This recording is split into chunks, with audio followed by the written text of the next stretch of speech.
Okay, let's now continue the epistemological reflections, creating the epistemological foundations for post-colonial thinking, as I tried to prove before. With these theories, with this theory created by Chakravarti, advocating thinking through place, not only argues for handling thinking as articulating subjective appreciations of national societies as the substance of theories, which is, in his terms, not transcending place, but making place the resource or the source of thinking, and the thinker somebody who articulates the thought he receives by voicing what the place, which is the national society, in his case India and Australia, are telling him.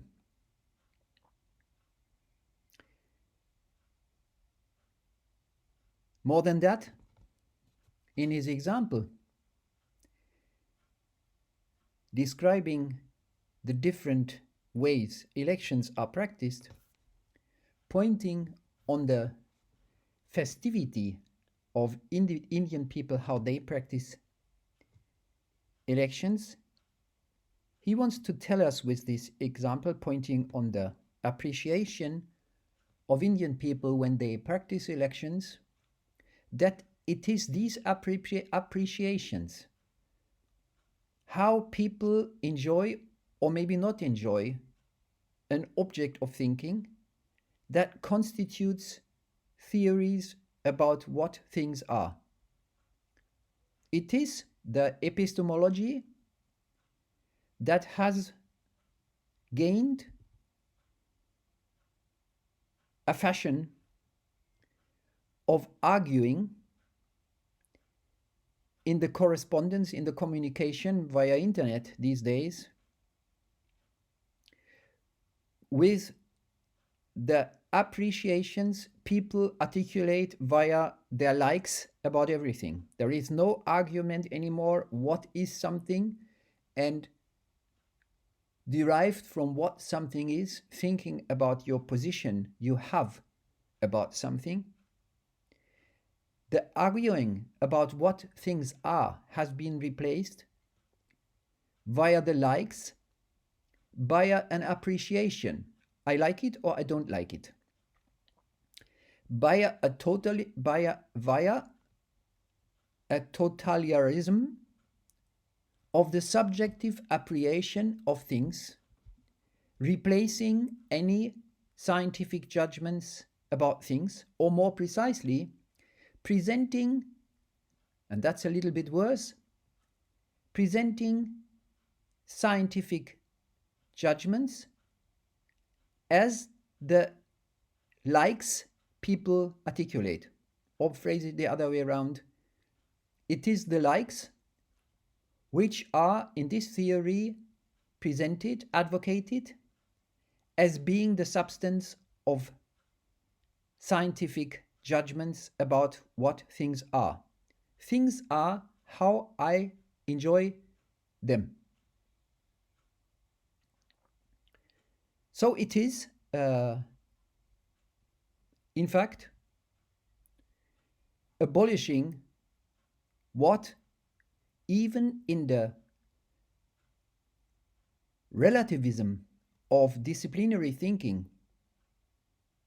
the relativism that creates theories always in relation to the approach somebody chooses, This relativism still argues with the theory through which you interpret something. In post-colonial thinking, thanks to this theory about thinking through place, there is no arguing anymore at all. There is also no thinking anymore at all. The subjective statement, if somebody likes it, appreciates something or not, has replaced or is presented as how and what things are. The implications of that I come back later. Now, as I said, this is not at all. Chakrabarty is not only opposing the last remains of objectivity in social science theory creations via advocating place as the source of thinking and making the thinker a loudspeaker of the reality. And the reality he's talking about are the appreciations he finds that are articulating national views. This theory goes a step further.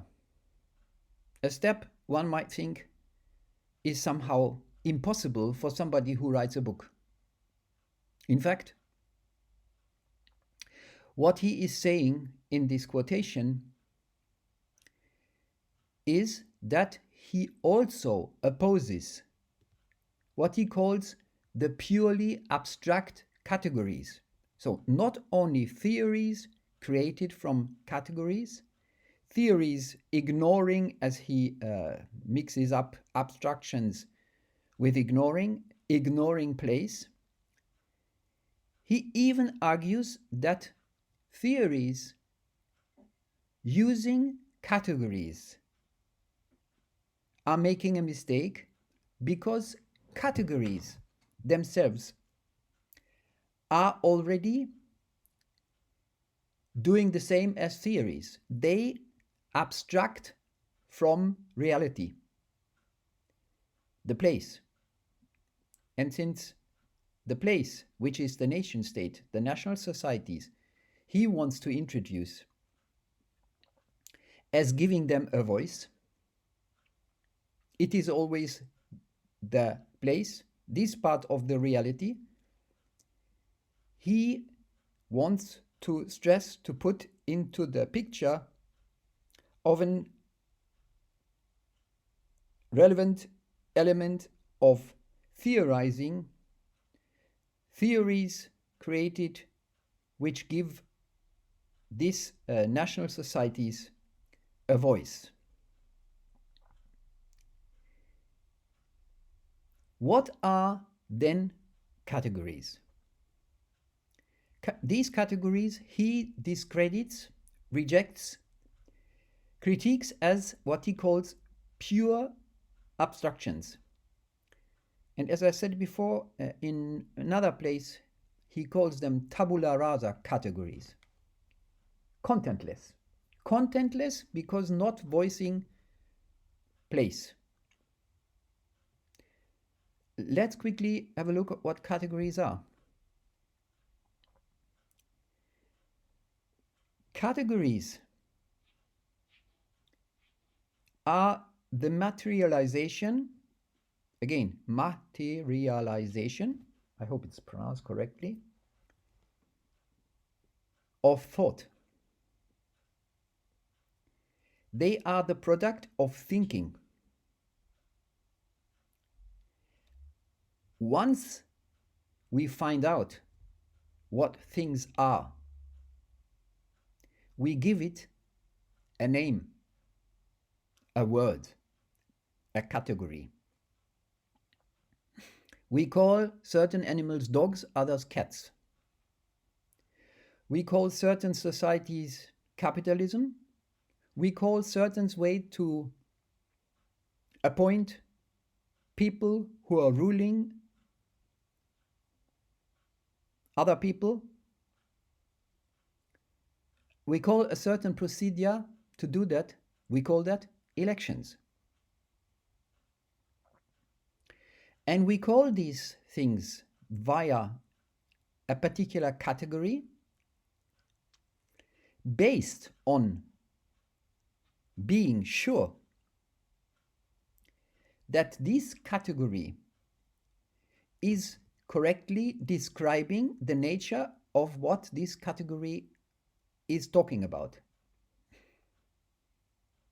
We call this procedure elections, different, distinguished from other procedures we call dictatorship. And so on. We call particular societies in capitalism class societies. Others call a certain part of the society middle class. More fashionable categories talk about modernity, inequality, market economy. Market economy is a category which wants to say that the nature of this kind of economy is that it is ruled by market relations. And in this category of a market relation,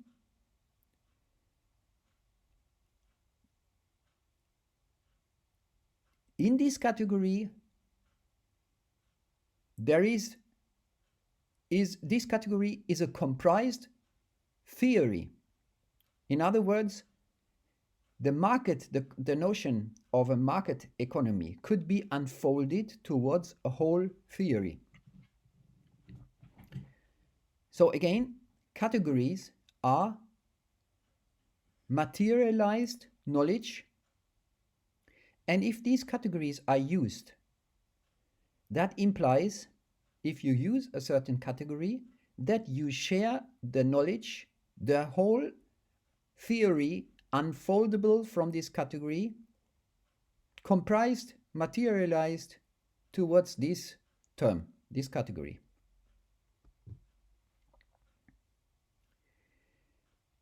Needless to say, it's already obvious from what I said.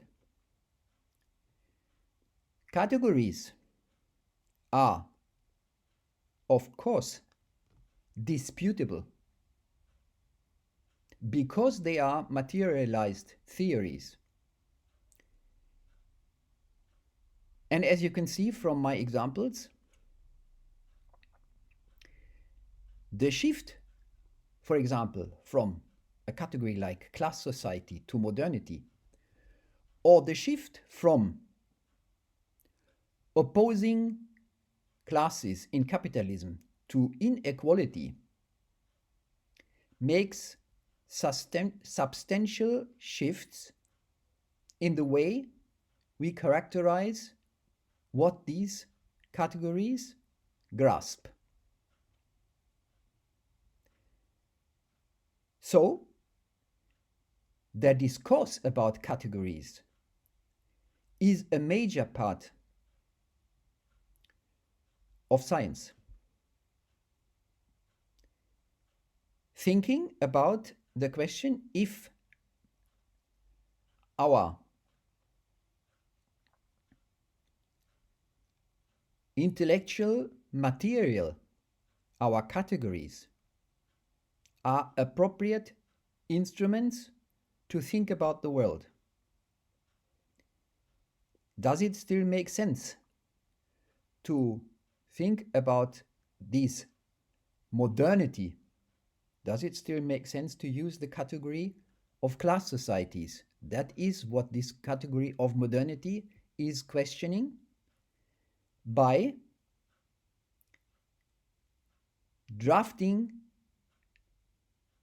the characteristics of what modernity describes historically in a much broader, longer sense than only capitalism. For modernity, capitalism is only a phase of modernity. Others argue that capitalism is what characterizes our presence. Modernity has another view on that. So, in other words, arguing about these categories is the most important task of scientific thinking, because these categories are somehow the tools of thinking. We can only make any sentence about anything by using categories we take for granted, say what we want to say. Now, what Chakrabarti is saying is, to anticipate my conclusion, for any thinking, a disaster. It is the end of thinking. If you denounce categories as pure abstractions, as tabula rasa, and if you advocate that categories can never be any objective knowledge about anything, knowledge that is under discussion, as I said, and that is changed from time to time dependent on the view, on the knowledge we have about the world. But if you say categories by their nature as abstractions, because they are abstractions, they ignore the reality,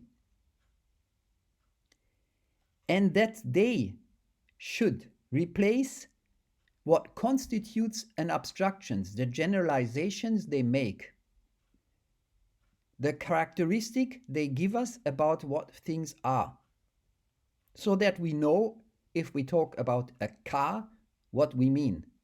And if you question this, the generalizations allowing us to distinguish things, a car from a cat, a citizen from an animal, elections from dictatorship. You might have different opinions about what they are, but at least, whatever your view about the category is, you know that these are distinctive things. And you only know that these are distinctive things because you have a certain view what both things are, elections and dictatorship. If you question this objectivity categories represent, materialize in the terms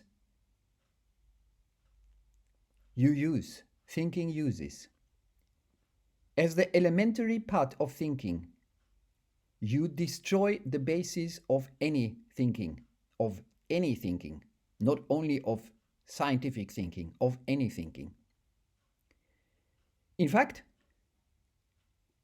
the argument he applies to or uses to discredit universal knowledge as ignoring the reality with this false identification of abstracting is the same as ignoring. If you apply this to categories, and if you advocate that there should be no category anymore that represents materialized knowledge, but that can only represent in the same way as he advocates theories. That means as subjective appreciations of what any subject means about things, feels about things. This is the end of thinking.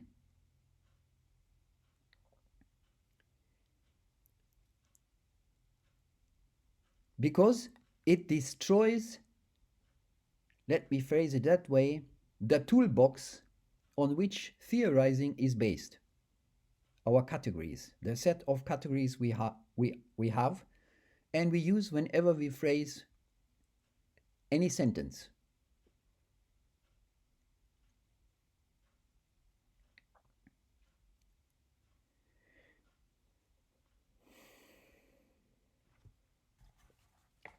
I come back to this in my conclusion, and now want to go to the next point that is, in a most ironic way, connected to these epistemological reflections, which Chakrabarti creates in order to give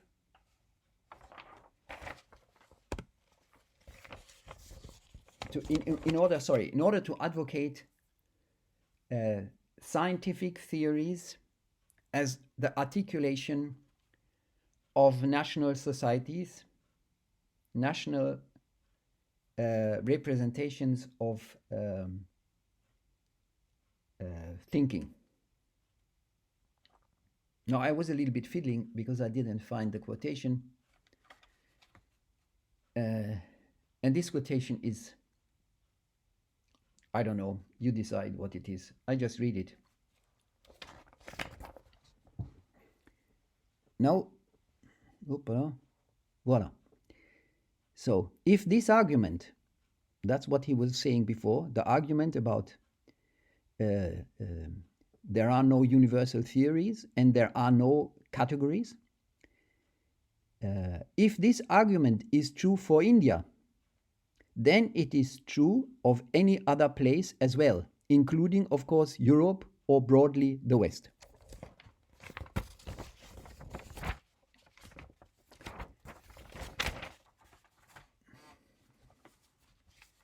Now, one could somehow feel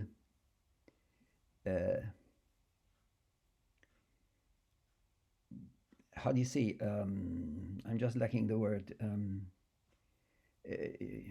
You know, it is a good opportunity if you want to throw some mud on this guy. If you read that argument,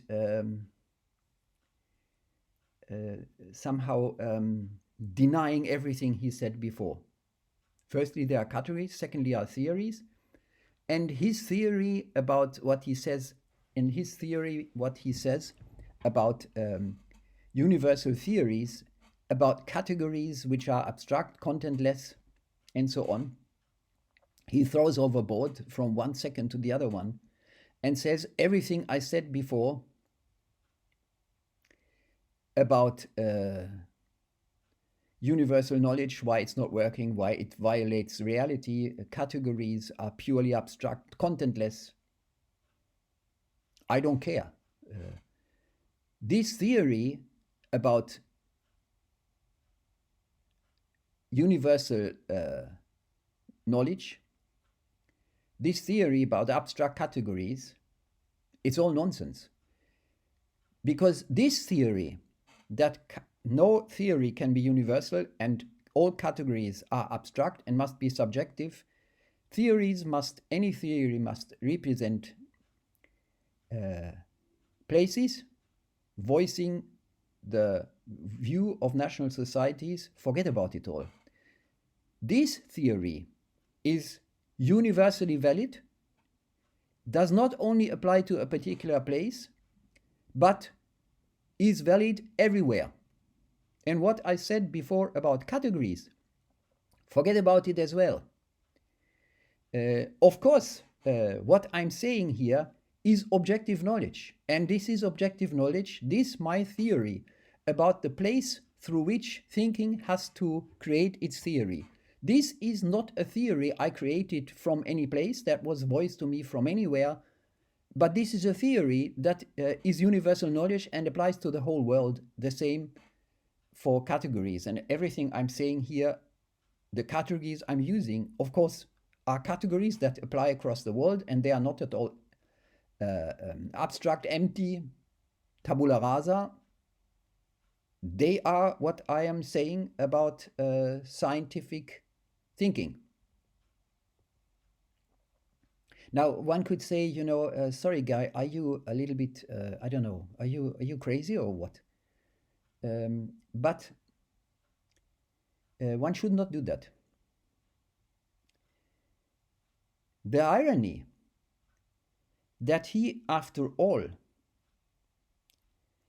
denies everything he said, what he wants to say about thinking through place, criticizing the history of social sciences as a failure because it ignored the place as a source of thinking, and denying everything by saying this is, of course, a universally valid theory, and the categories I'm using are no subjective appreciations what I feel theories might be or might not be.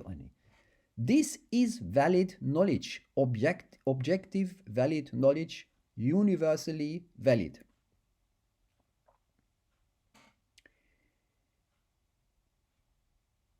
No use to somehow feel tempted to laugh at him. The tragedy is, no, I should put it that way.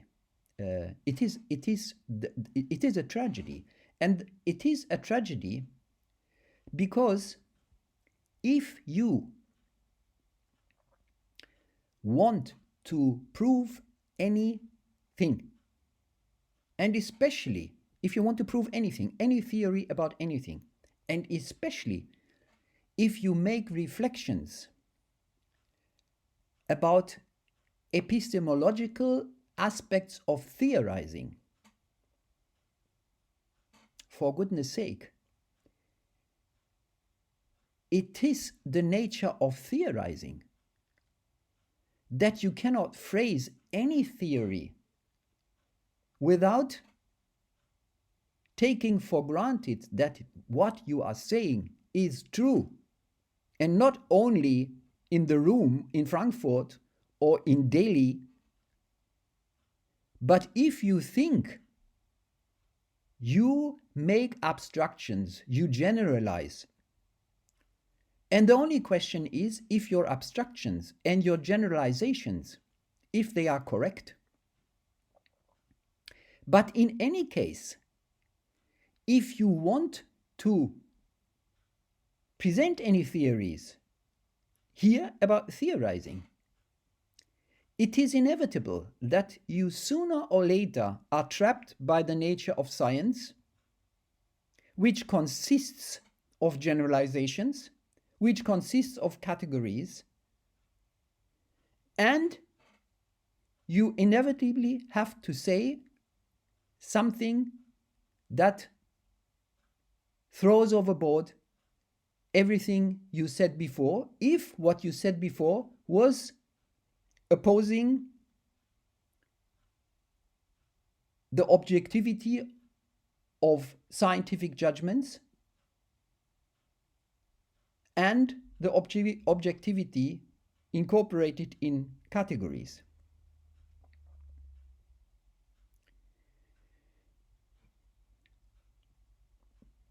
This, stating after telling us in a whole book, in a whole big book, that there are no universally valid theories, that this theory about the non-existence of universally valid theories is, of course, a universally valid theory. This kind of slapstick is the normal slapstick of all the attempts the social sciences make since their existence, trying to prove that no knowledge can be proved, that there is no objective knowledge. And also, in this case, as you know, to prove that there is no objective knowledge must be presented as objective knowledge. Whenever social scientists present such kind of skepticism about the knowledge they create, they are inevitably trapped by what the nature of scientific thinking is. If you like it or not, whatever you say, you claim to say something that must be proved and that can be proved. So, in this case, poor Chakrabarti, arguing for I don't know how many pages that claiming universal knowledge, comes to the conclusion that his theory that there is no universal knowledge is, of course, a universal theory. I stop here for a moment and then continue with my harvesting somehow of this theory thinking through place.